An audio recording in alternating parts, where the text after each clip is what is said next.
Abraham, a quien le doy la más cordial bienvenida a nuestro programa. Es un honor estar aquí, hermano Márquez, y creo que vamos a pasar una hora maravillosa estudiando juntos las mismas escrituras, como decías en tu introducción. Agradezco profundamente esta oportunidad. Y entrando en el tema, no sé si habrás notado en el texto que leíste, es muy poderoso. Porque pareciera que el asunto del Mesías que Pablo está hablando aquí en estas sinagogas, el tema que él estaba discutiendo aquí es no si habría Mesías o no, o si no habría Mesías. Ese no es lo que se discute en el tema. De hecho, todo Israel cree en el Mesías y lo espera cada día. El punto que está discutiendo Pablo aquí es si el Mesías debía o no sufrir y morir y ser resucitado. Y Pablo mostraba... Ese era un tema de discusión en la sinagoga. Ese era un tema de discusión. El hecho de que fuese un tema de discusión en la sinagoga indica que algunos creían que el Mesías no podía morir. Y otros creían que sí. Y otros creían que en este caso Pablo enseñaba no solamente que podía morir, que era una exigencia profética que el Mesías muriera. Y él probaba por las Escrituras que el Mesías debía sufrir, morir y ser resucitado. Y que había una persona en Israel que calificaba para esa posición. En este caso, Yeshua, como nosotros le llamamos, Yeshua ben Yosef. Ahora, es interesante que en aquella época no existía el documento que hoy conocemos como Nuevo Testamento. En ese momento no existía ese documento. Por lo tanto, cuando Pablo discute el tema del Mesías, lo hace apoyado en el documento que dentro de la iglesia se conoce como Antiguo Testamento y que en la comunidad judía conocemos como el Tanaj, o la Torá, los profetas y los salmos. Consecuentemente, a la hora de hablar del Mesías, tenemos que fundamentarnos en los escritos de Moisés, en los escritos de los profetas y en los salmos. Y eso es precisamente lo que Pablo estaba haciendo aquí. Él declara por las escrituras que Yeshua cumple los requisitos exigidos en Moisés, en los profetas y en los salmos en relación a su sufrimiento, su muerte y su resurrección. ¿Podemos compartir algunos de esos pasajes? Sí, claro, sí, esa es la idea. No sé si tú pudieras leer de nuevo el texto de Geburot de Hechos 17. Eran más nobles que los que estaban en Tesalónica, pues recibieron la palabra con toda solicitud, escudriñando cada día las Escrituras. Me perdí. Para ver si estas cosas eran así. Para ver si estas cosas eran de ese modo. Sí, ¿y cuál fue el resultado? Si lees el verso 12. Así que creyeron muchos de ellos, y mujeres griegas de distinción, y no pocos hombres. Así que ahí se nota la misma fórmula. Al estudiar las Escrituras, al estudiar a Moisés y al estudiar los profetas, se convencían. Se convencen de que era necesario que el Mesías sufriera, muriera y resucitara. Pero no solamente se convencen de que el sufrimiento del Mesías era una exigencia profética, sino que además se convencen de que hay una persona en Israel que Pablo está predicando, que se llama Yeshua, que cumple con esos requisitos. Y por lo tanto, ellos creyeron que Yeshua era el Mesías. Ese es básicamente lo que está ocurriendo aquí en estos textos. Por lo tanto, aquí se plantea un asunto muy importante, hermano Márquez, y es este. Cuando llega el tema del Mesías, nosotros tenemos que ir a buscarlo en Moisés, en los profetas y en los salmos. No podemos buscar al Mesías fuera de Moisés. No podemos buscar al Mesías fuera de los profetas. No podemos buscar al Mesías fuera de las Escrituras. Él está en las Escrituras.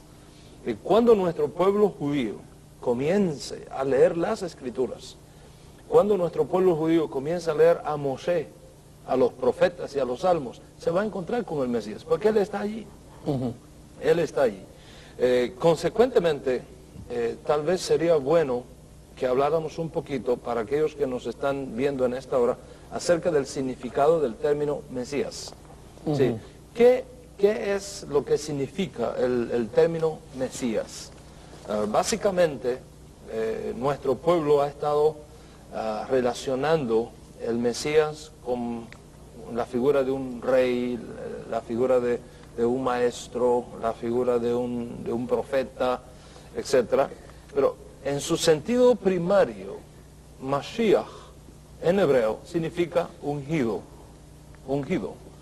En ladino, que es el idioma de mis abuelos en España, es una mezcla de hebreo con español, es untado. Untado. Ungido, untado. Sí. Entonces, Mashiach significa ungido. Por lo tanto, cada vez que hay una unción profética en las Escrituras, el término que se usa es Mashiach. Por ejemplo, cuando Moisés unge al sumo sacerdote, su hermano Aarón, ahí el término que se usa es Mashiach. Cuando se unge a un rey, a Saúl, por ejemplo, el término que se usa es Mashiach. Recuerda cuando David está en la cueva. Ungido. Cuando David está en la cueva y tiene a mano la vida de Saúl, ¿recuerdas aquellas famosas palabras? Líbreme Hashem de yo levantar mi mano contra el ungido, contra el Mashiach, claro, de Adonai. Su abuelo diría el untado. El término Mesías se usa también para Israel.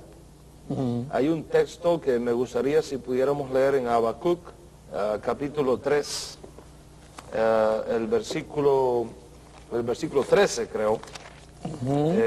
Es un texto muy poderoso ahí en las Escrituras, donde se habla del Mesías.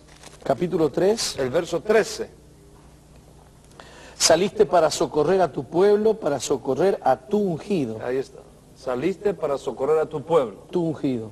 Y se identifica ese pueblo. Ahí estaba, ¿lo podrán poner de nuevo? Saliste para socorrer a tu pueblo. En este caso el pueblo es Israel. Y se explica, para socorrer a tu Mashiach. ¿Por qué? Porque la unción que viene sobre Israel para apartarlo, para cumplir una misión específica, le da la categoría de Mashiach. O sea, básicamente, en las Escrituras, Israel es visto como Mashiach, porque es ungido para cumplir una misión única en la historia. Lo que estoy tratando de decir, hermano Márquez, es esto. La elección de Israel no es la exclusión del mundo, es el medio de Hashem para ganar al mundo. Israel como nación tiene la responsabilidad de ir al mundo y causar que las naciones se vuelvan de sus malos caminos, abandonen su idolatría y sirvan al único Dios verdadero. Texto muy poderoso en Isaías, capítulo 56, versículos 6 y 7, que si pudiéramos leerlo un momentico. Isaías 56, versos 6 y 7. ¿Quieres leerlo? Y a los hijos de los extranjeros que sigan a Hashem para servirle y que amen el nombre de Hashem para ser sus siervos, a todos los que guarden el día de reposo para no profanarlo y abracen mi pacto, yo los llevaré a mi santo monte y los recrearé en mi casa de oración. Sus holocaustos y sus sacrificios serán aceptos sobre mi altar, porque mi casa será llamada casa de oración para todos los pueblos. Ahí está, mi casa. ¿Está en pantalla? En pantalla, estaba. Estaba en pantalla. Estaba en pantalla. Bueno, de pronto lo colocan de nuevo en pantalla. ¿Lo ponemos de nuevo? Ese es un texto sumamente poderoso, donde se ratifica, ¿verdad? Donde se ratifica los hijos de los extranjeros, los gentiles, que sigan a Hashem para servirle, que amen el nombre de Hashem para ser sus siervos, etcétera, etcétera, etcétera. Dice, a todos los que guardan el día de Shabbat para no profanarlo y abracen mi pacto, yo los llevaré a mi santo monte, los recrearé en mi casa de oración, y ahora viene esa famosa y extraordinaria declaración, porque mi casa será llamada casa de oración para todos los pueblos. Para todos los pueblos. Para todos los pueblos. ¿Por qué para todos los pueblos? Porque Israel no existe para ella misma. Israel con eso ese es el problema. Está cumpliendo con eso, va a cumplir con eso. Ese es el meollo de todo esto aquí. Con la monarquía en Israel. ¿Por qué razón el Eterno tiene que romper el reino a la casa de David a la muerte de Salomón? Todos sabemos que a la muerte de Salomón Israel se divide en dos reinos, la parte norte y la parte sur, que tienen diferentes nombres, la casa de Israel, la casa de David, etc. Si hubo un momento histórico extraordinario para que nuestro pueblo cumpliese su rol de ir a las naciones, fue en la época de Salomón. No había rivales. David le había entregado un reino que tenía paz en todas sus fronteras. Israel era un pequeño imperio en el Medio Oriente en ese momento. Todo el mundo quería estar en paz con Salomón. Todo el mundo quería conocer. Nadie se imaginaba la idea de hacerle guerra a Salomón. ¿Qué hizo Salomón? Dice la Escritura que el rey no acumule muchas riquezas. ¿Qué hizo Salomón? Acumular riquezas. Dice la Torá que el rey no se ha dado a muchas mujeres. ¿Qué hizo Salomón? Se casó con todas. 300 mujeres, 700 concubinas. 1000 suegras. Es el problema más grave. Entonces, no solamente tenía 1000 mujeres, tenía mil mamás que atender. Sí, La gente venía de todos lados y un comercio extraordinario. Y no se aprovechó ese momento magnífico, único, para dar a conocer la riqueza de la misión encomendada a Israel. Y el Señor rompe con todo eso y causa la división. Todo lo contrario, conviértanse ellos a ti, pero no te conviertas tú a ellos. ¿Qué pasó en el norte? En las 10 tribus del norte, lejos de ir a las naciones, traen la idolatría de los ídolos de las naciones dentro de Israel. Y dentro del templo. Y aquello fue algo terrible. El Eterno no podía soportar más aquello.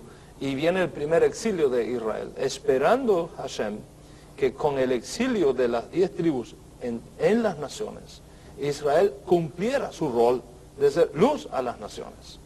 Y no fue así. Fueron asimilados en las naciones. Luego, lo mismo que sucede en las tribus del norte, sucede con la casa de Judá, con Jerusalén, y es llevado al exilio babilónico. Hoy día hay pocos sabios de Israel que dudan que el exilio es una manera que Hashem impone a Israel para que lleve la luz de la Torah a las naciones. Entonces, en sentido general, Israel falla en cumplir este rol de ser luz a las naciones. Y es aquí donde el papel asignado al Mesías cobra vida y fuerza. El Mesías es enviado para causar que Israel cumpla su misión de ser luz para el mundo. En la Escritura se habla del Mesías en relación con un profeta, en relación con un sacerdote, en relación con un rey, en relación con un pueblo, en este caso el pueblo de Israel.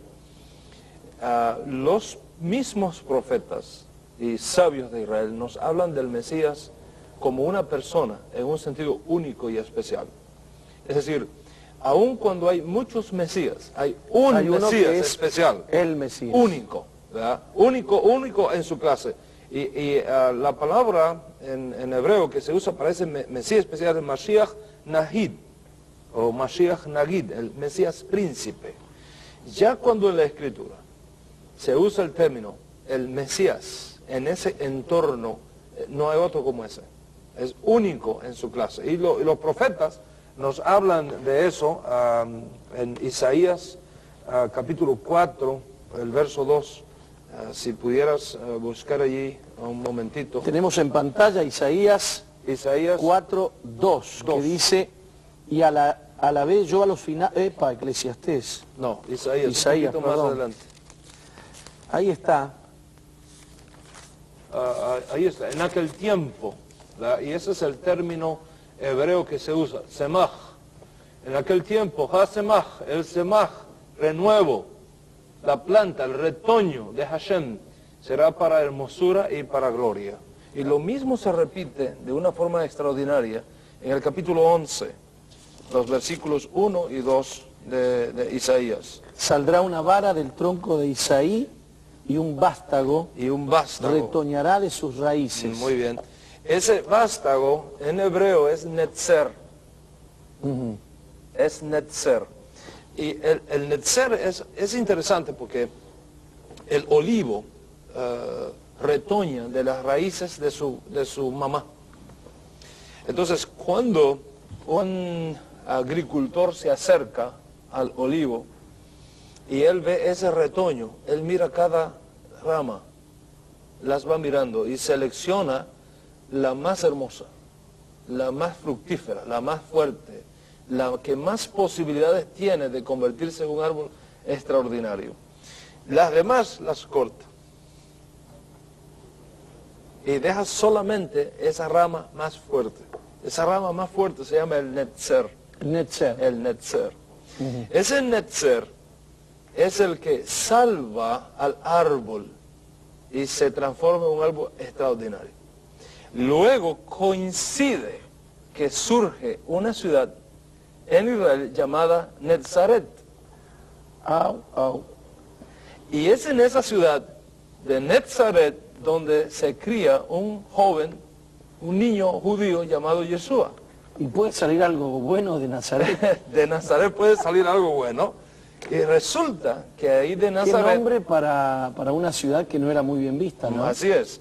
Y de esa ciudad surge una extraordinaria figura que después le llaman el Nazareno, el de Netzer.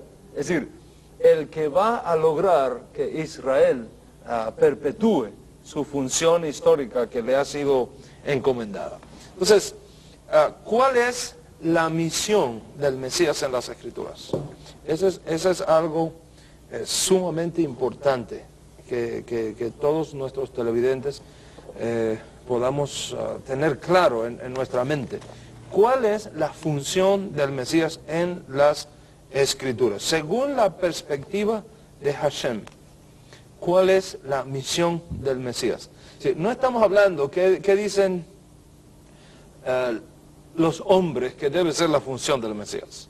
Sino, ¿qué dice la Escritura que debe ser la función del Mesías? ¿Qué dice Moshe? ¿Qué dicen los profetas?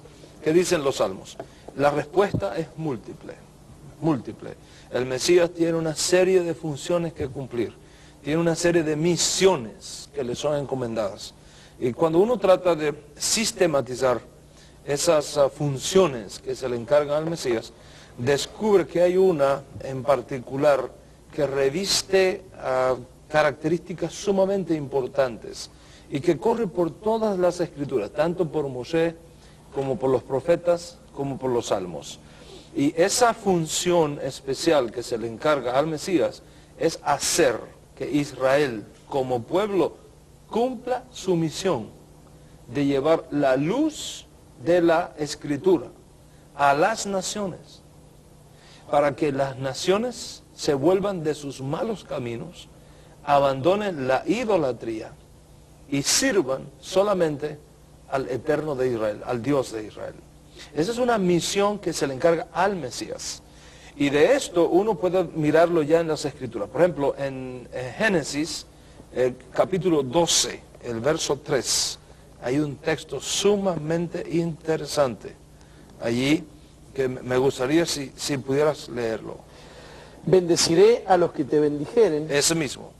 y a los que te maldijeren, maldeciré, y serán benditas en ti todas las familias de la tierra.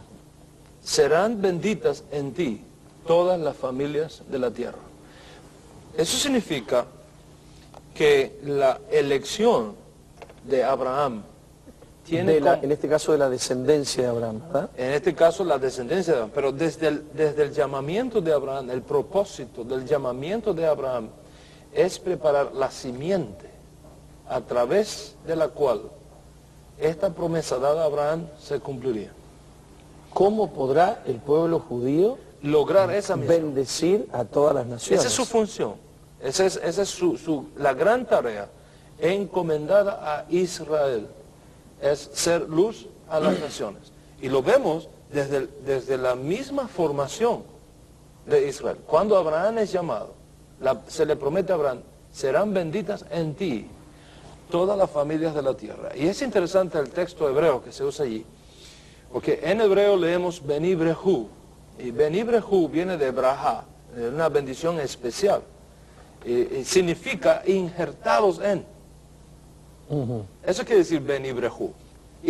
Serán injertadas en todas las familias de la tierra. Kol Mishpacha, todas las familias de la tierra serán Beni Brehu, injertadas en Israel. Y eso ya va avanzando la idea de cuál es la responsabilidad de Israel. Mesías tiene la responsabilidad de causar que Israel cumpla su misión histórica, lo cual quiere decir que un Mesías que no cumpla con esa misión no es el auténtico Mesías. El Mesías tiene como responsabilidad causar que Israel sea luz a las naciones. ¿Hay un texto de Isaías 42, el verso 1, el verso 4 y el verso 6? Si lo pudieras leer un momentito, por favor. He aquí mi siervo, yo le sostendré, mi escogido, en quien mi alma tiene contentamiento. He puesto sobre él mi espíritu, él traerá justicia a las naciones. Él traerá justicia a las naciones. ¿Y el verso 6? El 4 dice, no se cansará ni desmayará hasta que establezca en la tierra justicia, y las costas esperarán su ley. ¿Y el verso 6? Y el 6 dice, yo, Hashem, te he llamado en justicia y te sostendré por la mano, te guardaré y te pondré por pacto al pueblo y por luz a las naciones. Ahí está. Es decir, Israel en el Mesías y a través del Mesías, de quien se está hablando en esa escritura, finalmente es netamente cumplirá. mesiánico. Es absolutamente. No hay un solo expositor judío que niegue que esos textos son relacionados con el Mesías. Sí, el Mesías tiene que causar que Israel sea luz a las naciones. Ahora, ¿qué se dijo de ese niño, Yehoshua, cuando sus padres estaban presentándolo en el templo para hacer el rescate de su vida, porque él fue el primogénito? En Lucas capítulo 2, si quieres buscar allí, estamos en el Código Real, ¿verdad? En Lucas capítulo 2, los versículos 25 al 32. ¿Quieres leerlo? Sí. He aquí había en Jerusalén un hombre llamado Simeón, y este hombre justo y piadoso esperaba la consolación de Israel, y el Espíritu Santo estaba sobre él, y le había sido revelado por el Espíritu Santo que no vería la muerte antes que viese al ungido del Señor, y movido por el Espíritu vino al templo, y cuando los padres del niño Yeshua lo trajeron al templo para hacer por él conforme al rito de la ley, él le tomó en sus brazos y bendijo a Hashem diciendo, ahora Señor, despides a tu siervo en paz conforme a tu palabra, porque han visto mis ojos tu salvación, la cual has preparado en presencia de todos los pueblos, luz para revelación a los goim. A los goim, a los gentiles. Y gloria de tu pueblo Israel. Ahí está. Cuando este sádic, este varón justo, toma a este niño en sus brazos, en el templo, dice que la Ruach HaKodesh, la presencia divina, viene sobre él y profetiza. Y dice, este niño va a ser luz para las naciones y gloria de tu pueblo Israel.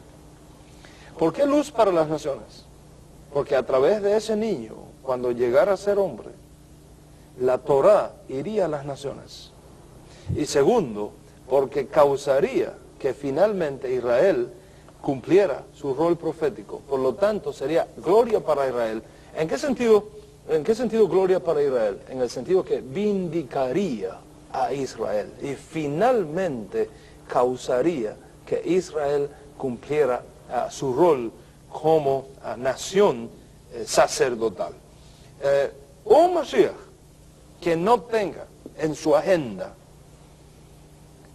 causar que el judío vaya a las naciones y presente la revelación del monoteísmo, de la necesidad del arrepentimiento, del abandono de la idolatría y la vuelta al Dios de Israel, no es el Mesías auténtico. Si nosotros esperamos un Mesías que no haga eso, estamos en serios problemas. El Mesías tiene entre sus funciones, en su agenda, la responsabilidad ineludible de causar que Israel cumpla este rol sacerdotal. Miremos eso en la vida de Yeshua. ¿Qué dijo Yeshua? Vosotros sois la luz del mundo. ¿Y qué hizo Yeshua cuando Kefa va a recibir a un comité de gentiles que lo van a invitar para que entre a su casa y les hable? Le muestra una visión, un lienzo enorme que baja. Y Kefa oye una voz que dice, mata y come. Dice, Señor, no, porque nada inmundo yo he comido. Y se oye una voz que dice, lo que yo limpié no lo llames tú común o inmundo. Preparando de esta manera a un judío, Galileo, para que fuera a una casa gentil y hablar allí del mensaje del arrepentimiento. Y todos sabemos lo que ocurrió ahí. Cómo los gentiles por primera vez oyen la palabra, se arrepienten y a través de los méritos del Mesías son lavados. Experimentan la presencia del Espíritu Santo. La Ruach HaKodesh, la presencia divina que se derrama sobre ellos, de tal manera que cuando los judíos en Jerusalén oyen que eso ha ocurrido, a los gentiles dicen, de manera que... ¿Cómo es la cosa? También a los gentiles es dada esta palabra. ¿Quién causó que eso sucediera? Hay solamente una persona en la historia de Israel que ha causado que eso sucediera. Y más tarde... No solo eso, sino que a sus discípulos les encomendó que debían predicar ese evangelio. Así es. En Jerusalén, en Judea, en Samaria y hasta lo último de la tierra. Y todos sabemos el llamado especial que Yeshua le hace a Pablo. Cuando Saúl va camino a Damasco, tiene una revelación en el camino. Saúl es un judío. Es un alumno ejemplar de la yeshiva de Gamaliel, una de las figuras más importantes del judaísmo de aquella generación. Y finalmente, cuando Pablo reconoce que Yeshua es el Mesías, ¿cuál es la misión específica que Pablo recibe? Bueno, vete a los gentiles, vete a los gentiles. Y a través de Pablo y Bernabé, el mensaje de arrepentimiento y perdón de pecados es llevado a todo el mundo de aquella época. Y se llegó a un acuerdo entre los líderes del movimiento de Yeshua. Al principio está en Gálatas, en el capítulo 2 de Gálatas, el verso 9, si quieres leer allí. Este es interesantísimo, el acuerdo que se llega. Y Gálatas 2, el versículo 9, si quieres leerlo allí, hermano. Y reconociendo la gracia que me había sido dada, Jacobo, Cefas y Juan, que eran considerados como columnas, nos dieron a mí y a Bernabé la diestra en señal de compañerismo para que nosotros fuésemos a los gentiles y ellos a la circuncisión. Ahí está. Es un acuerdo que se tomó. ¿Qué es esto de dar la diestra? Dar la diestra significa una aprobación, significa declarar... Estar de acuerdo. Significa declarar kasher, auténtica, la misión que le ha sido encomendada. Entonces, los otros discípulos irían a los judíos y ellos dos irían a los gentiles. Ahora, debemos recordar algo. ¿Quiénes eran Jacobo, Kefa, Pedro, Johanna, Juan? No eran egipcios, eran judíos. ¿Y quién era Saúl? ¿Quién era Pablo? ¿Y quién era Bernabé? No eran griegos, eran judíos. Por lo tanto, Yeshua se asegura de hacer que judíos vayan a las naciones y lleven a las naciones la luz de la Torá, la luz de la salvación. ¿No hemos visto a otros judíos hacer este tipo de tareas? Absolutamente no. Solamente no. Solamente hay uno que ha logrado eso. Solamente hay uno que ha logrado eso. Pero ¿por qué a los gentiles? ¿Por qué a los gentiles? Para anunciar lo que Israel nunca hizo. Para que se cumpliera lo que Israel nunca cumplió. Para que a través de estos hombres que son judíos, Israel cumpliera finalmente el rol que le fue anticipado desde el llamamiento de Abraham. Porque en ti serán benditas. Luz a las naciones. Luz a las naciones. Nadie antes de Yeshua ha logrado eso. Nadie después de Yeshua ha logrado eso. Hay un solo judío que ha logrado eso. Y se llama Yeshua. Y por lo tanto, nosotros estamos absolutamente convencidos que Él es aquel del cual nos hablaron Moshe, los profetas y los salmos. Y no hay ninguna contradicción en creer que Yeshua sea el Mesías y vivir como judíos. No hay ninguna contradicción. Nosotros como judíos creemos que Yeshua es el Mesías y eso acrecienta nuestra fe. Eso es una inspiración para vivir judíamente. Sí, no hay contradicción entre un judío creer que Yeshua es el Mesías y dejar de ser judío. No existe esta cosa. Todo lo contrario. Cuando un judío cree que Yeshua es el Mesías, recibe inspiración para cumplir el rol que tenemos como nación del pacto. Y eso incrementa nuestra responsabilidad, nuestro celo por la Torah y nuestro amor por el mundo. ¿Y quién ha causado eso? Solamente hay una persona que ha causado eso y se llama Yeshua. Ahora yo quiero decirle algo al pueblo judío, si me están escuchando. Hashem dice, mía es la tierra y su plenitud, el mundo y los que en él habitan. Sería muy soberbio de parte del pueblo judío decir, Hashem es solamente nuestro Dios y no es el Dios de las naciones. Y también sería muy soberbio que la iglesia cristiana que ha creído en el Mesías dijera, Dios ha desechado al judío y ahora es nuestro Dios, ¿no? Hay una especie como de... Ambas posiciones son equivocadas. Dije al principio, y quiero repetírtelo ahora, hermano, para toda tu audiencia en América Latina y en Estados Unidos. La elección de Israel no es la exclusión del mundo. Es el medio de Hashem para alcanzar el mundo. ¿Por qué? Porque Israel no vive para sí. Vosotros me seréis un pueblo de sacerdotes, un reino de sacerdotes. El hecho de que como nación, antes de Yeshua, el hecho de que como nación no hayamos cumplido ese rol, no afecta para nada la palabra de la promesa. No, la infidelidad del hombre no anula la veracidad de las promesas de Hashem. Consecuentemente, esta evidencia histórica y esta exigencia profética de Israel como luz a las naciones alcanza su cometido en una persona histórica, Yeshua ben Yosef. Y esa es una de las razones que nosotros creemos que Él es el único que califica para esa posición. Si no hubiese sido por Yeshua, Israel hoy día no existiera. Yo quisiera hacer una oración, quisiera pedirte que hagas una oración especial.